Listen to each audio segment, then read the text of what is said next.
Here it is, right at 10:30 on the 25th of February. Well, I see an antler from here. We're down on that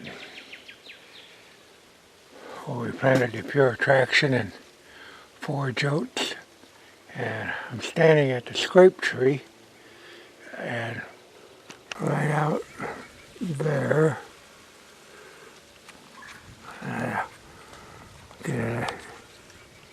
it's on that green field where the snow has melted off. Anyhow, we'll step it off, and bright white. You wouldn't have found that a week ago. Showing on how far away you can see them sometimes. 1, 2, 3, 4, 5, 6, 7, 8, 26, 27, 28, 29, 30. It was 30 yards away, and he's been there a while. And it's stuck down in the mud, and you can see where ice is formed on top of it. And so you would not have seen him until the way that laid down like that. You could have walked this field a million times and never seen it. But while we're here, look at all the foraging still going on those turnips and stuff. But this would have been a real early shed. So, first hand, human hand to it. Oh, 25th day of February. Yeah, he was stuck down in the unique little shed to shed. But right there at that pin oak tree was where I spotted him from. So that was pretty good. And as I look out on that snowpack, one only knows how many more could be buried underneath of there, especially being that tight to the ground. Well, that's not bad. He's right in front of the camera, but I don't think I got him on camera shedding that, so, but that's still pretty cool. This would be the 7th. Well, I know a few of you will probably think this is a little hokey-pokey conservative, but I guess that's what I am. Because I haven't never found an antler on my own without the Lord's help. And I've been walking since 9 o'clock. And I picked up this trail here, real faint trail.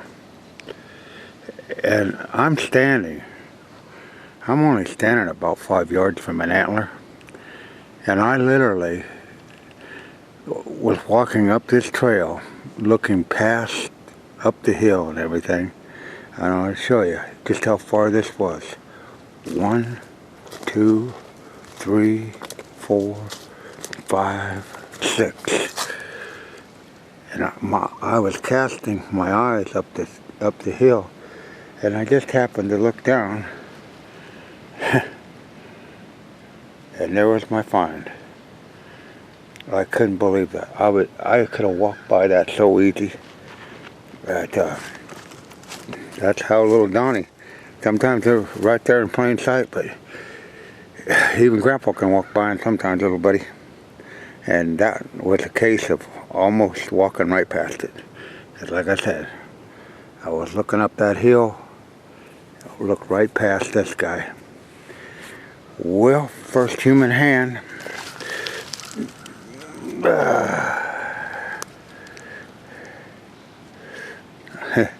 That might be to match to that freaky buck. That very well could be. That'd be awesome if that was. Well, ladies and gentlemen, we got a story to tell that very few people could probably tell. What an experience.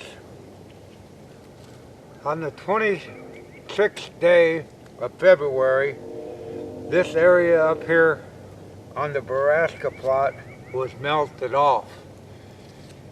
And I found this small shed.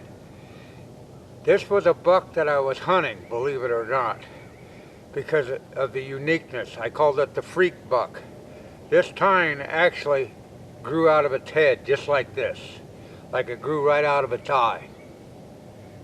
Now, I found that cutting across, and the snow had melted across off of here, but everywhere else behind us was completely snow covered. I found that, and I had absolutely, I'll be honest, I didn't put a whole lot of faith in that I would find the other side of that, because these are really hard to find at this size, especially this one that was laying down like that, but it was bright white. Anyhow, this antler that little Donnie and I found Saturday played a major role in finding this match to this one. Because I went yesterday looking exclusively for this. This would be like a 12-pointer if it's a 6.1, 2, 3, 4, 5, 6. A real nice heavy antler. We found that together Saturday. So I went back yesterday, which would have been Sunday, on the 7th, looking for it. And I didn't find this one, but we found the match to this one. Now I'll take you back. I'm going to show you how far away it was from one to the other. Let's set that wheel at 0, and we're going to step back, go back from where we found this one on the 26th day of February to we found a match on the 7th day of March. So we'll roll this off. Here was the trail that the deer were taking from up on that hillside. It was taking them across the creek. So we got to venture down across there. Now you can see that red flag on that tree. That's where we found this shed. It was right there. We'll walk up there. There's the red flagging. And there's where we found the shed at. And we pushed the wheel up there a little bit more. There's the numbers on the wheel.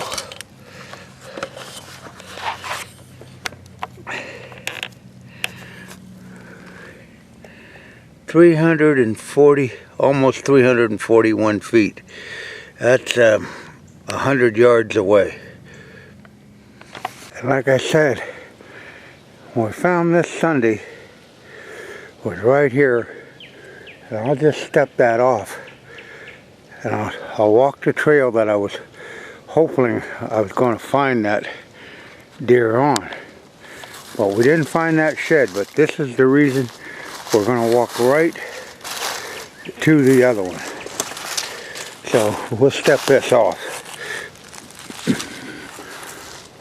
1, 2, 3, 4, 5, 6, 7, 8, 9, 10, 11, 12. Now there's a faint trail here, a real faint trail. Not as good as the other ones where the does walk. So a 12, 13, 14, 15, 16, 17, 18, 19, 20, 21, 22, 23, 24, 27, 28, 29, 30, 31. Now you can see the the flagging down there in the bottom, that's where that shed was found.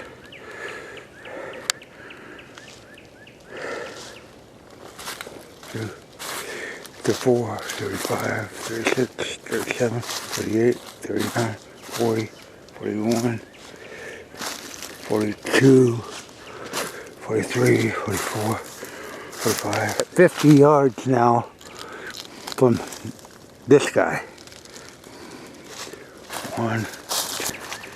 We're right at 70 yards. And you can see how that guy blended in there. I mean, when I was standing here yesterday, the sun was a little different. But I was totally focused up on that hill. As you can see that trail going up through there. Because, like I said, it all started with finding this shed. And we, so far, haven't found it, but we did get in the right direction. And like I said, when I walked up here yesterday, you can see that I was standing like right here, looking, casting all over that hill. And just by chance, I looked down, and there that was. What are the odds? Those two have a lot in common, because without finding that one first, I'd have never found this one. Now let's just see visually. We're right here at the flag. We were 200 or 3. What was we on that meter? We're 300, a little over a football field away. And I want to take you out here, and I can show you. Hopefully, I can get a visual. There it is.